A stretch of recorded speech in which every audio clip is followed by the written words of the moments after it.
Good morning everyone. I am Nikita Sharma from DAV Public School Sikar. So students, class 5th subject है math, chapter है 2 numbers, part है इसका 6. Okay, तो आप 5th part तक आप ये पढ़ चुके हो कंपैरिजन ऑफ नंबर्स. दो नंबर्स के बीच में कंपैरिजन कैसे कर सकते हो. या तो आप कर सकते हो अगर ग्रेटर देन या लेस देन वैल्यू हो, डिजिट्स हो, ठीक है, या तो बड़े या छोटे नंबर्स हों, ठीक है, डिजिट में. या फिर अगर इक्वल हैं तो आप 1000, 10,000, 1000, 100, टेंस, वंस ऐसे फाइंड आउट कर भी आप कंपैरिजन कर सकते हो. आज हम पढ़ेंगे, आज का जो हमारा टॉपिक है वो है असेंडिंग एंड डिसेंडिंग ऑर्डर. आपको तो पता ही है, आप लोगों को तो पता ही है असेंडिंग क्या होता है.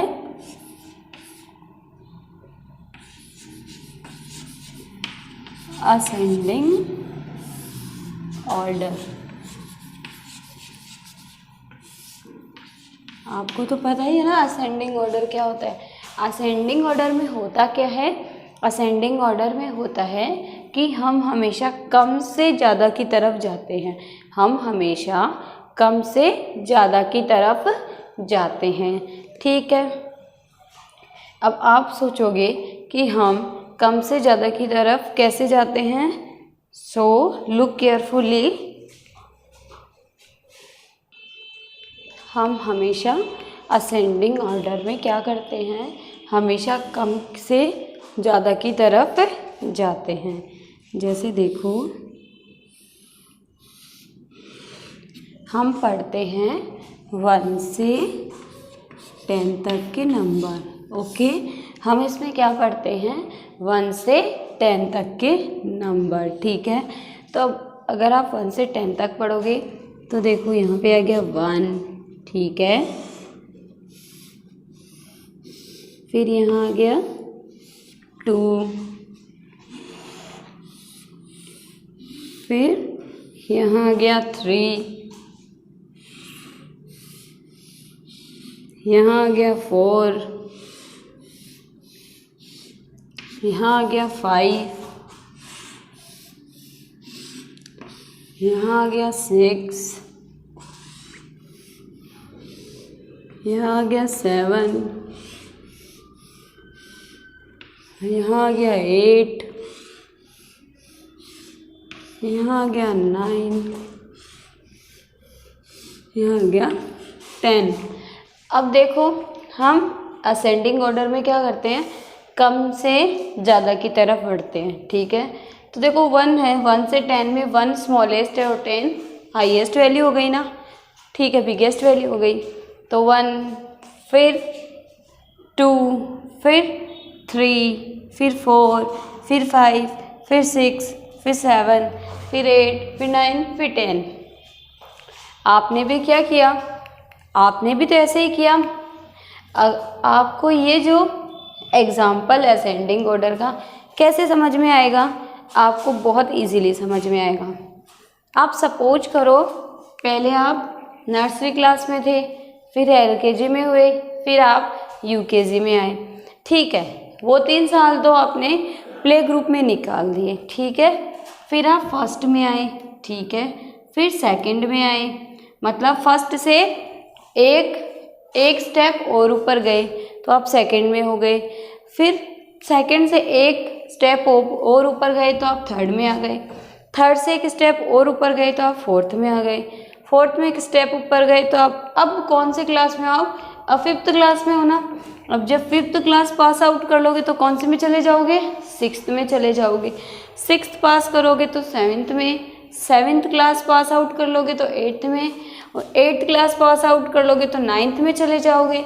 9th पास आउट कर लोगे तो 10th में चले जाओगे ना. तो हम क्या करते हैं, असेंडिंग ऑर्डर में हमेशा कम से तो शुरू करते हैं और हमेशा ज़्यादा की तरफ बढ़ते रहते हैं, ठीक है. अब देखो, मैं इसका एक एग्जाम्पल बताती हूँ आपको.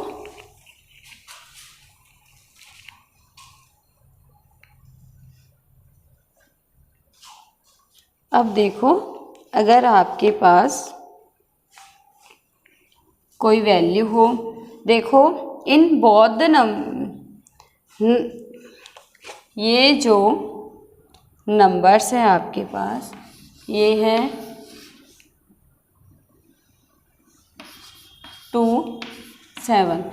अब हमें क्या करना है, इन नंबर को पढ़ना है। तो देखो 1s, 10s, 100, 1000, 10,000।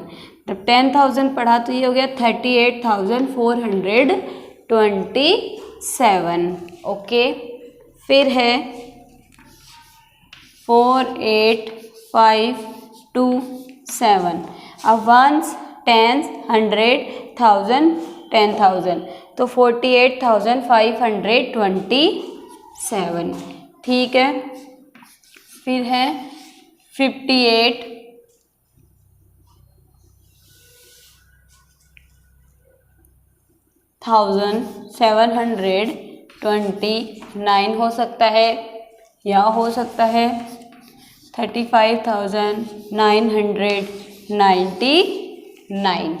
ठीक है, अगर आपको तो बस इमेजिन करना है। अब आपको ऐसे बोल दिया जाए, अब आपके पास ये 4 डिजिट की वैल्यूज़ हैं, ये 5 डिजिट की आपके पास 4 वैल्यूज़ हैं। ठीक है, 4 नंबर्स हैं। अब आपको इनको असेंडिंग ऑर्डर में लाना है। तो आपको तो पता ही है असेंडिंग ऑर्डर में लाने के लिए क्या करना पड़ता है। असेंडिंग ऑर्डर में लाने के लिए सबसे पहले हमें कम से शुरू करना पड़ता है और फिर ज़्यादा की तरफ जाते हैं हम। तो अब आपको देखना है कि सबसे छोटी जो नंबर्स है वो कौन से। ये है 38,427।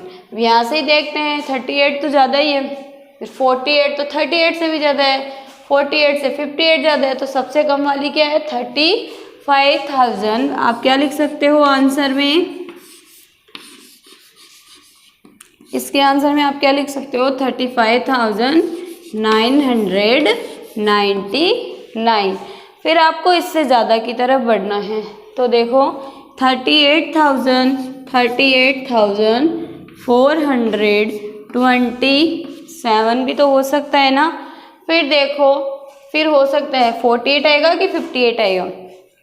38 से तो 48 ही बढ़ा है, तो आप क्या लिख सकते हो 48,527। फिर आप क्या लिख सकते हो 58,729।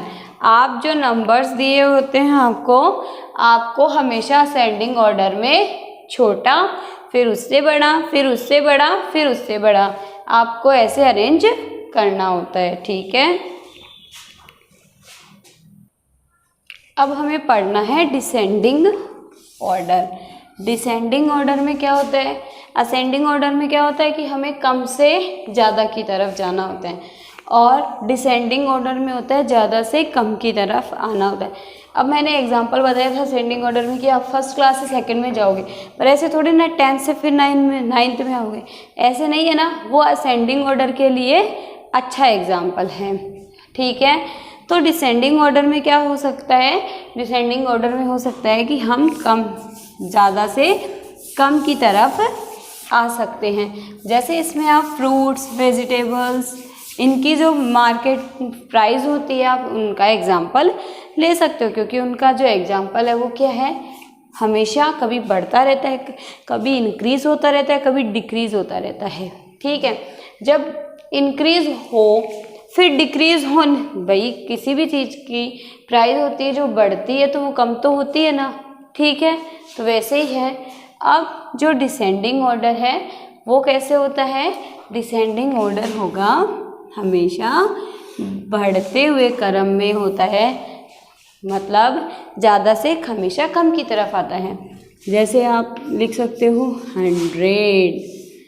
ठीक है, तो इसमें 99 हो सकता है। ठीक है, या फिर आपका 98 भी हो सकता है ना, या फिर 97 भी हो सकता है ना, या फिर आपका 96 भी हो सकता है। मतलब इसमें बड़ी संख्या आएगी, फिर उससे छोटी और फिर इससे छोटी।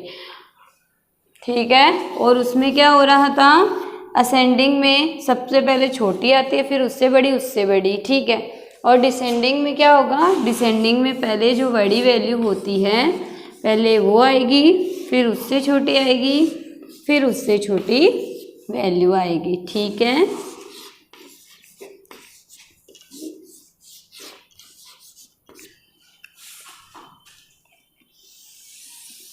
डिसेंडिंग में ऐसे होता है और असेंडिंग में ऐसे होता है। तो देखो डिसेंडिंग में 100, फिर 99 पे आ सकती है, फिर 98 पे आ सकती है, 97 पे भी आ सकती है, 96 पे भी आ सकती है। अब सपोज़ करो आपकी किसी चीज़ की वैल्यू है 100 रुपीज़ है, तो वो 100 ही थोड़ी ना रहेगी, फिक्स ही थोड़ी रहती है, वो तो फ्लेक्सिबल है, लचीली है, कभी भी या तो ज़्यादा हो जाएगी या कम हो जाएगी। तो अगर कम होएगी तो 99 पे आ सकती है, हो सकता है 99 पे ना आके 98 भी हो सकती है, हो सकता है 96 भी हो सकती है, या 95 भी हो सकती है, 92 भी हो सकती है, 91 भी हो सकती है। ये बढ़ते हुए क्रम में तो होती है, लेकिन ये धीरे धीरे धीरे धीरे क्या होने लग जाती है, कम होने लग जाती है। ठीक है, और असेंडिंग ऑर्डर में बढ़ती हुई रहती है, कम होती हुई रहती है, फिर बढ़ती जाती है। अब इसका एक एग्जाम्पल देखते हैं, जैसे कि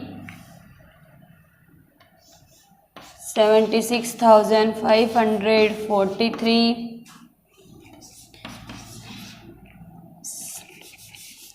79,775, 85,756, या हो सकती है 95,772। ठीक है, और हो सकती है 72,550। ठीक है, ये आपको नंबर्स दे रखे हैं। ठीक है, अब आपको डिसेंडिंग ऑर्डर में क्या करना है, डिसेंडिंग ऑर्डर में सबसे बड़ी वैल्यू है, सबसे पहले उसे ढूंढना है। ये क्या है, 76,543। आपको देखना है 10,000 की जो डिजिट है वही देख लेनी है। ठीक है, तो 10,000 की देखो तो यहाँ पे 76, यहाँ पे 79, यहाँ पे 85, यहाँ पे 95 और यहाँ पे 72। अब आपको पता है कि 76, 79, 85, सबसे बड़ा तो 95 ही है, तो हम क्या लिख सकते हैं, 95,772 सबसे बड़ी वैल्यू थी, वो हमने लिख दी। अब फिर उससे छोटी, अब क्या करते हैं, उसके क्रॉस कर देते हैं, ताकि हमें ध्यान रहे कि हमें इसमें से तो वैल्यू देखनी नहीं है, क्योंकि हमने फाइंड कर लिया। अब क्या बचा, 76,543, 79,775, 85,756 और 72 तो छोटा ही है वैसे भी। तो अब ये 76, 79, 85 और 72, तो इसमें सबसे बड़ी क्या है, 85। तो आप क्या लिखोगे, 85,756। अब क्रॉस कर दो कि हमने ये वैल्यू भी लिख दी है। अब बचा 76, 79 और 72, तो आप क्या लिख सकते हो भाई, 76 ये 543 है, ये 79 775 है, वो 72,550 है, तो आप इसमें क्या लिख सकते हो, 79,775। तो आप इसके भी क्रॉस कर सकते हो ना, कि हमने 3 वैल्यू है, 3 नंबर्स है वो लिख दिए हैं। अब बचा 76 और 72, तो आपको पता ही है 72 तो ऑब्वियसली छोटा ही है, तो क्या आएगा यहाँ पे 76,543, फिर लास्ट में क्या आ जाएगा 72,550। ओके, तो आई होप आपको असेंडिंग और डिसेंडिंग ऑर्डर है वो समझ में आ गए होंगे। अगर आपको इनसे रिलेटेड कोई भी प्रॉब्लम है तो आप DAV स्कूल के व्हाट्सएप नंबर पर मैसेज कर सकते हो। Thank you.